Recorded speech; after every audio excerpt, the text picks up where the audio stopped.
Hey everyone, welcome back to another HP Gaming GameLINK video. Today Charlotte and I are going to be donning our adventurer's garbs. We're going to be heading into the tavern, downing our pints of lager, and then heading off on epic adventure as we unbox Gloomhaven, Jaws of the Lion.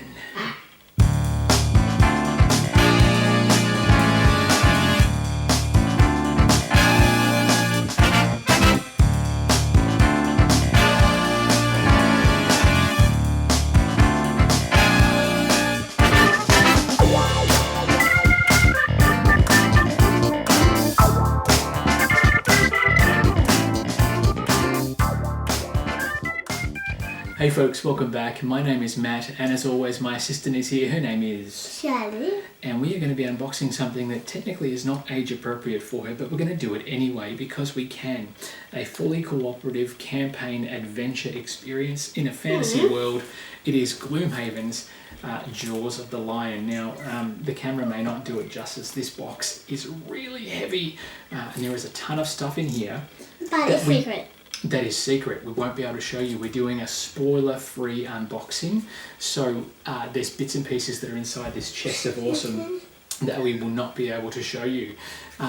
I admittedly have never played the original Gloomhaven. I know it's a shock. I know it's something that I've been meaning to do. I'm just trying to justify and find time and also find players to join me through the campaign because it is an involved experience.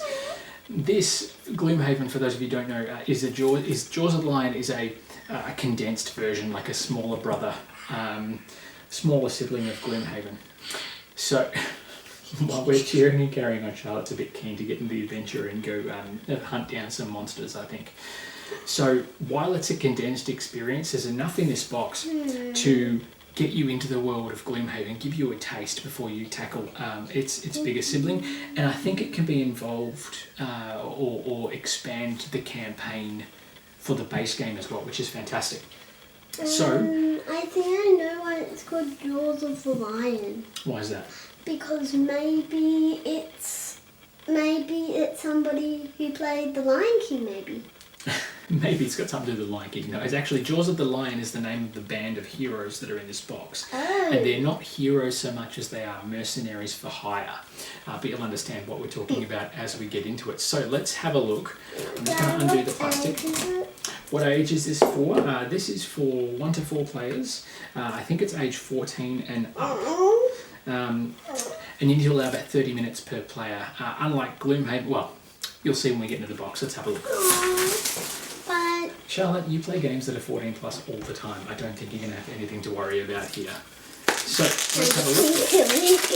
Now, just in case you're wondering, this is available now and is shipping from our store straight away. Plastic goes on the floor. That is right. So let's put this onto the table. I can get some rumbles in the box. There's rumbles in the box. We're going to keep the knife handy. What's that? It's stuck there. No, it's not stuck. It's just the box. Oh. So we're going to open this one up. Here we go. Whoa. Oh my goodness, there is so much here. Look. Okay, welcome to Gloomhaven.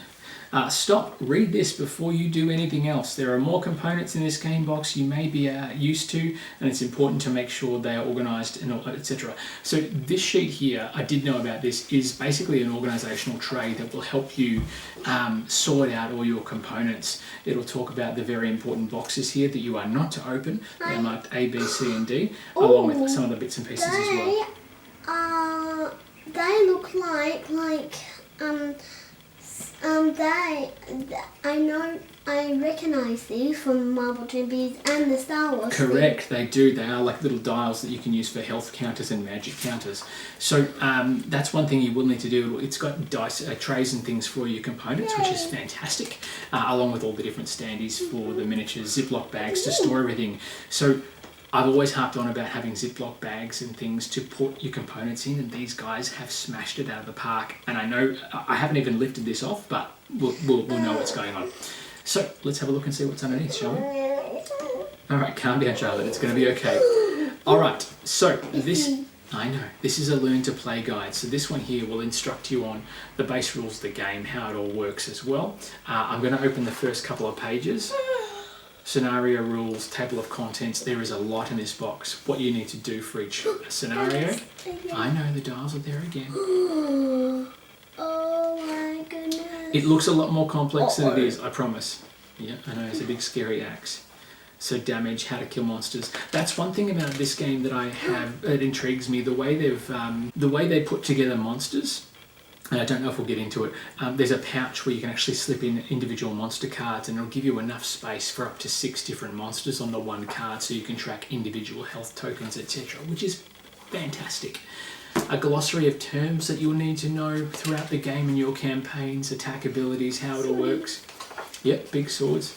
Ability cards for monsters, ability cards for heroes. There is a lot of stuff in this box. For the price point, there is already a ton of stuff in this game. It's like $90 or something, and the amount of, it's only $90. The amount of stuff that's in this game is crazy. Yeah. Okay, now we're getting into the good stuff. So this is a supplemental scenarios that I'm not going to open because it contains information that pertains to what happens after the campaign is finished. So there's stuff in here. Oh, secret, don't look. I just saw that. I know, there's stuff in here that you'll need to get through down the track. And then you've got the main scenario book. So you'll read this scenario first, this bit of passage first, and then it'll tell you straight up, this is what you need to do, add this location to your map board. Now, in the middle here, you actually play on the book itself. So this isn't a spoiler because this is the first scenario of the game. I'm not spoiling anything here. So this is the map. So rather than play on a board of modular tiles and things and all the rest of it, you actually play straight on the book itself. So your heroes will start on one of these spaces here. You've got enemies that spawn in different areas, and you'll actually track your way through to try and knock them out. And if you defeat all the enemies, you move forward. Yes, Tony? I think if we want to move here, we just jump over that and then... You can't just jump over there. Or you might be able to, depends. Maybe there's some spells. We don't know that yet. So we've got other bits and pieces here, pop-outs. Now, most importantly, we have some location stickers. So there is a modular map board or a map sheet in the game, and you add stickers and locations as you explore. I wonder why there's numbers. Maybe in that book we have to stick up. Well, I will tell you. This one's here at the end of this passage. It says new location, roadside ambush number 1, B1. So you find B1. the number 1 sticker here, and you'll add it to the map B1, which I'll show you a bit later on. So you actually add locations to the map as you play through the campaign, and which then is awesome. Go from 2, 3, 4, 5. Well, you don't know that. There might be different scenario outcomes that tell you where to go next. Or maybe 1 to that one, or... Maybe. So this is like a legacy game, like the pandemic one we're working through at the moment. So things you do in this game will stay. It's like a permanent solution. All right, so punch outs. So this is board 1. They're very thick punch out tokens, which is awesome, and there's a lot of them. So this is, let's see what we've got here. I'll help out on this. Yeah, can you get it? They're really hard to get. Yeah, they are, but they make a good noise. Just like dice. A bit like dice. That's it. We'll just pop out one of those. There you go. And one of these. You got it? Good job. And pop them in there. Oh, Pop them in whoa. there. Whoops. Got it. Pop them in there. Quick 6. Hold it there for a minute. So good quality components too, which is awesome. Really high quality, thick chipboard. And again, for the price point of this is incredibly good quality, and there's a lot of stuff in there. Daddy. Yeah, I know. There's different symbols. I don't know if that's winter things, because there's different spells and things in there as well. So hang on, let's have a look. You got treasure chest here as well. And the thing we just saw on the other. And these are different condition markers, so it might make you confused. Things like that. More treasure chests. These could be fog, or slime, or something else. We don't know yet. We haven't played through the campaign. Stuck? Or maybe for the monsters or something. We'll see. And then we've got what looks like all the enemies. Yes. Now these guys are bad guys. Look. Got some sort of snaky worm dude. Looks like a boss figure. This guy. Let's We could be spoiling him things here. I hope not, but it's in the top of the box, so it's fine.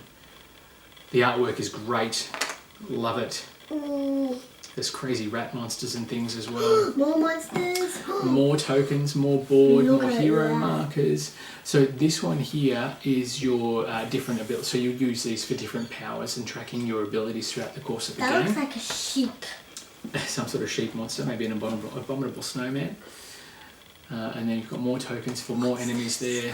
Well, Monsters there's galore. lots of pop-outs here. Now these ones here are your like initiative order, so you'll actually use those to track initiative and things as you make your way through the campaign as to who activates first, including the enemies. And then you've got extra tokens here for important things you need to remember, and what looks like some barricades here. But Charlotte has aptly noticed there's something else in the box that we're going to get into, and that is, of course, the map itself. Now this is the only board component of this board game. If you look at it here, this is Gloomhaven, okay, and this is the entire map of the Gloomhaven. Now remember we said that sticker was to go on B1. So this is row 1, this is row B, column 1, so the sticker sits in here and gets stuck onto the board. But we can't take it off though. No, it's permanent change, so that's why it's sort of a legacy component, I guess. Oh, I wonder why. That's a north compass, so you know which direction you've got. The board is incredibly durable, lots of space to draw and add things to, which is great. Uh-oh, I think we're getting into some of the spoilers. Yeah, I don't think we are, but we'll have a look and see. That's a cool map, I like that. Yep, the dials are there. Now the good thing is, what's good about these dials, Charlotte? Let's see if I can move them. Well, apart from anything else, what do we not have to do? We don't have to take time. We don't have to make them. They're already pre-made, which is awesome. So you've got health Oh, points, and this I think is will or magic. Or mana, I'm not entirely sure. And they go all the way up to 25, 26. Yeah, 20. Good high quality one, that one's slightly Steady. better. I think this is for your when you get attacked, and this is for when you gain health. I think. Maybe, we'll see how we go. So there's 4 of those, obviously, because there's up to 4 players there. Hang on, slowly, we've got to be careful. This is that component tray that the first page mentioned, so you can put all your components in here. Nice way to store everything. Big, little, big, little. That's a good idea. It's a good idea. It's a good way to store all the 'cause maybe components, there's particularly little pieces if you're at a certain scenario and you don't have to keep getting things in and out, in and out. Let's get this out. All right, so these ones here, Standies! We always love standies. these ones here are just little standees, which are pretty straightforward. Yellow And there it is, Aw. plastic baggies. Aren't they thoughtful to put all the components in? Isn't that awesome? yeah, so Love tiny it. and sweet. Okay, let's see. This is what I was talking about. So here, Monsters. you've got, oh my goodness, so many components. Whoa, what? So this is what I was talking about. So you've got all these monster cards, Yeah, let's just get into monsters. monster cards here, right? Ooh, And depending on where you're looks at, like a snake. yeah, that's right, blood viper, giant viper. So depending on which part or which level or which mission or campaign you're in, you actually take this card and slot it in here, and it'll give you enough for 6 different monsters, so you can track each monster's individual health. So if you have damage counters like we saw earlier, you literally just chuck the damage counters on there and you can track up to 6 monsters with one card, which is awesome. And there's lots of different monsters in there. We'll have a quick look at those, even though we probably shouldn't, but that's okay. Now those look like they're sealed, so we won't open those ones. No, I think they're spoilers. So let's just have a look at one of these cards. Here we go, giant viper card. And the anatomy of the card, so they're poisonous. And when you slot them in here, I'll leave those there because I don't think we're supposed to look at all this yet, but that's okay. So they slide in. Oh, I think I've got too many in here. I do. Oh, and the picture goes right. That's in right. there. So the different stat values change depending on which side of the card is inserted in first, obviously, which is awesome. How about let's just put them in all of them? No, we'll just keep the monsters secret for now because we don't want to spoil everything. But that plastic can probably go on the floor. And then you've got little divider cards, so new events. You love dividers. I don't do you? love dividers. I love And my if organisation. you haven't watched our Marble Champion video, there's some dividers in it. That's it. Daddy That's it. made them. Okay, we'll get to Borders. those. So we've got some cards I here think which look they- like boss cards and damaging Love that. cards. for different things. We're going to keep those sealed. I think there's one divider in there. Yeah. And it looks like we've got more cards here which have different abilities on them. Again, I'm going to keep them sealed only because we don't want to spoil anything. So there's like some sort of weapon cards or damage cards with different items and abilities on them that will change as the campaign goes on. And these ones are modifiers, so I think you use these cards when you roll for combat. So you actually roll those out. This is like a positive 0 effect. There's +1s, minuses, that sort of stuff. And you make a small deck of those based on the heroes and your level within the campaign. So if you level up, obviously you can get more modifiers in, that sort of stuff. I think those are the player cards. These ones here I'm definitely going to keep sealed. Because they are campaign related, and on the back of this one there's different outcomes, which I've just seen. So yeah, you need to obviously have a look at these ones, read the flavor text, and this is like effectively the legacy deck from Pandemic Legacy. So we'll keep that sealed as well. I'm sorry I'm not showing you everything, but spoiler free as much as possible.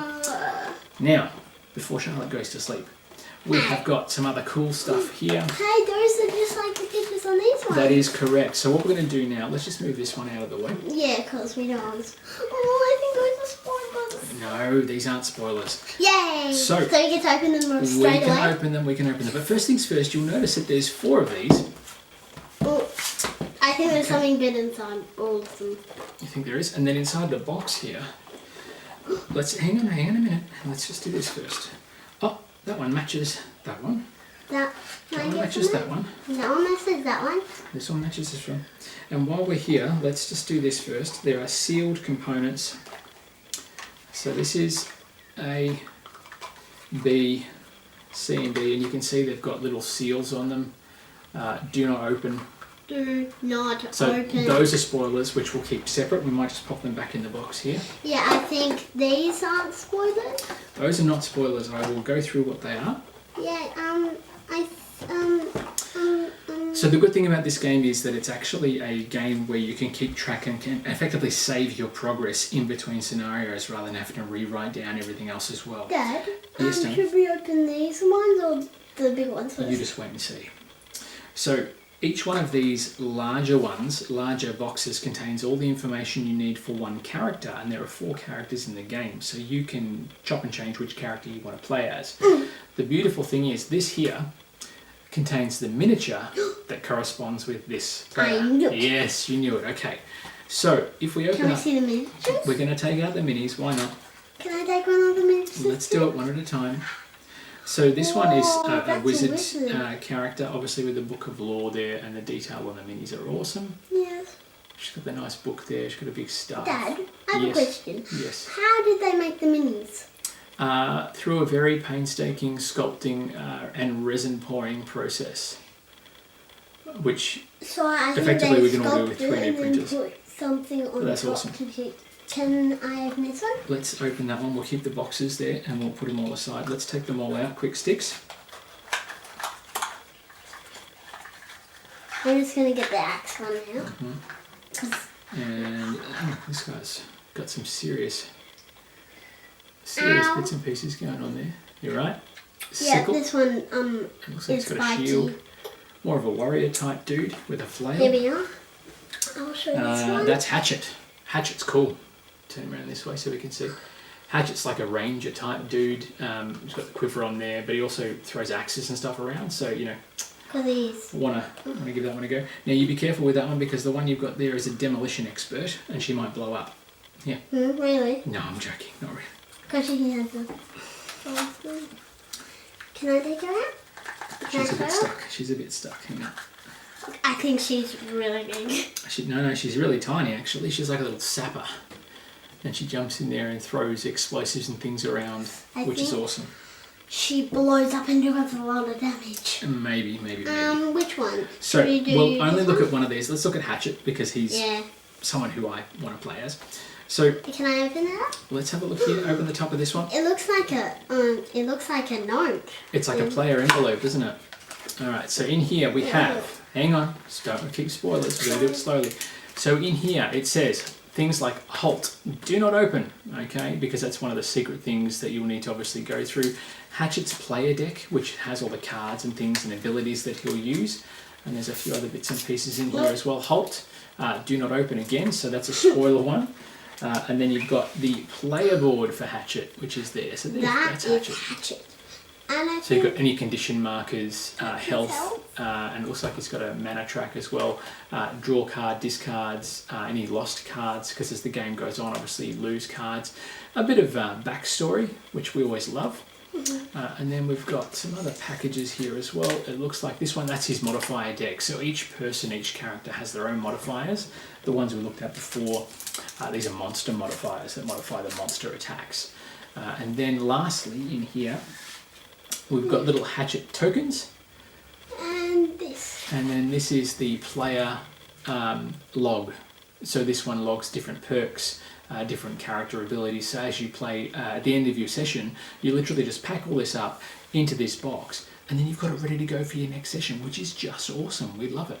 And I think there's I think we have to write our names down who's playing as this one. So you write your name here, which player, your level, XP, experience earned, level up, extra abilities, cards you've earned, that sort of stuff as well from the decks. And I think your age. You can write your age if you want to, yes, Yay. Of course you can. So, and then Hatchet's cards and abilities here. There's not a lot more that we can open. So these give you a rundown of like a player aid, a player reference. Inside here is spells and cards. On your turn, you'll take 2 cards, resolve one top of one card and the bottom of the other card. And then obviously at the end of the round, if you have any cards left over, then you have to lose 1 card. So you actually start to diminish your abilities as the game goes on.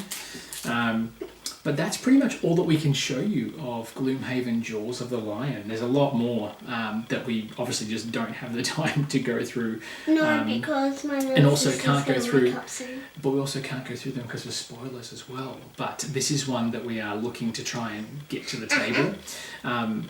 Whether Charlotte can last the campaign, we'll see. But it's a very long game, so I might just cut it out this time. There's quite a few, but I like the fact that it doesn't need a big play area because you're just using that booklet to play on. But the fact that we've got a nice big new table now, very handy. But I think we just pick wherever we want to go.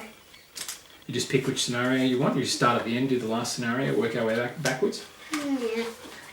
I think if we went in and did the last scenario first with the base characters, I think we would lose quite a bit. I think we would be absolutely pummeled by the monsters that we would face towards the end of the campaign. And if monsters are up to 26, that would take us a long time. Especially if we're on level 1. I think if we've taken on level 26 monsters, it wouldn't end well.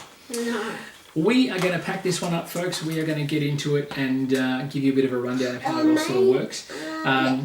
As always, thank you to our Patreons who support us greatly. We really love all your support. If you want to jump on board our Patreon, get exclusive goodies, exclusive videos that no one else gets to see, along with some other Kickstarter promotional stuff that we get involved with too, you can jump on board patreon.com/hpgamingau, or just hit up the address I've just put up on your screen. Otherwise, you can always hit us up via email at orders@hpgaming.com.au or visit the store to get your copy of Jaws of the Lion, www.hpgaming.com.au. If in the meantime you do have any comments either for myself or Charlotte, by all means pop them in the comments section below. We will get back to you when we get a moment.